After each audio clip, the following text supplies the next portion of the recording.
same thing.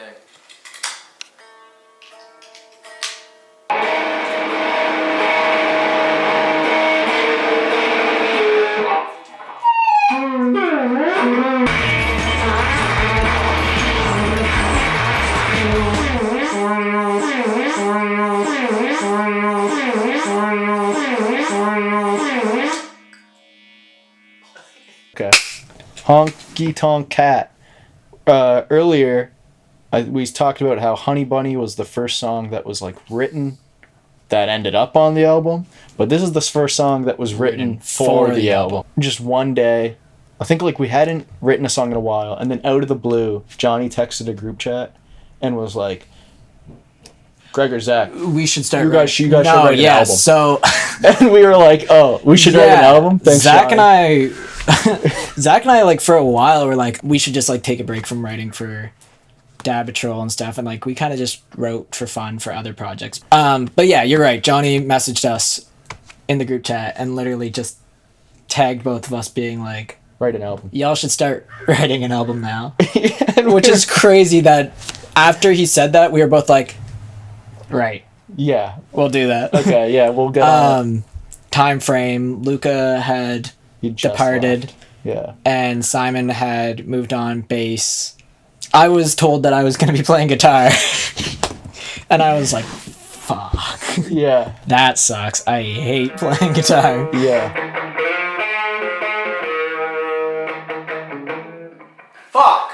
But it was fine. And then I was on Facebook Marketplace, and I saw a Gibson SG.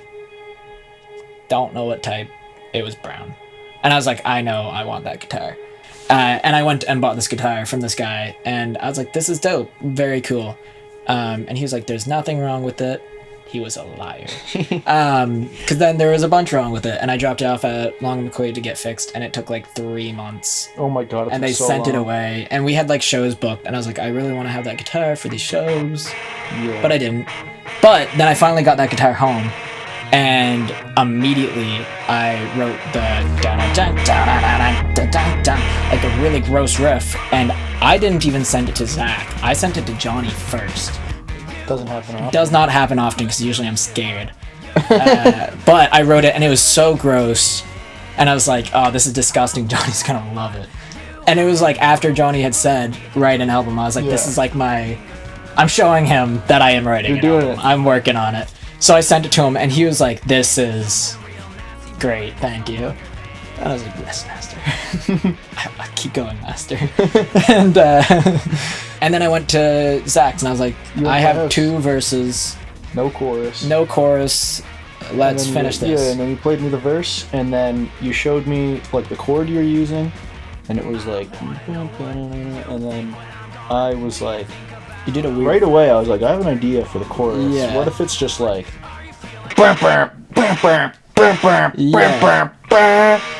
And immediately you also wrote like the lead up into it, like the oh yeah, and it was so cool. Yeah, and then it needed lyrics. And I was sitting at Zach's house, and he had like these records up on the wall from like the 60s and 70s. Yeah, there were a bunch of just 7-inch singles that my grandfather gave me. Yeah, so they're really old, and I was just like trying to think of what these lyrics were gonna be, and I saw a song titled Honky Cat by Elton John, and then there was another song, Daddy Don't You Walk So Fast by Wayne Newton. So then Zach is just on repeat playing the chorus, and I just started saying, Daddy don't walk so damn fast. You said, Daddy, don't walk so damn fast. You say, Daddy, don't walk so damn fast. You were like, are the lyrics too weird? And I was like, the riff is weird. Who cares? Yeah. And then the end of the song, or like the bridge end of the song. Yeah. It just goes into like nonsense again. It's kind of how a lot of our songs end. Yeah. I was playing like just like the 2 first chords of the verse back and forth. And then Simon does this weird like... It's It's one of my favorite polyrhythm. Simon Boudreau moments on the album. He's just playing. That was also one of the ridiculous times rhythms. that Simon wrote that part, and I think that was when I accepted Simon as our bassist. Yeah. Because in my head, up until then, I was like, maybe we'll find a new bassist. Simon will go on guitar. I won't have to play guitar anymore. Yeah. Simon wrote that guitar or that bass part, and I was like, fuck, I'm gonna have to be on guitar. Well, yeah. From that moment on, Simon was the bassist. was the bassist. Yeah, that was like the song that set the mood. Yeah. And Johnny was like, keep going. Keep going. You gotta write Keep an it up, album, boys. I asked for an album. I want an album. Yeah. That's Honky Tonk Cat. That's Honky Tonk Cat.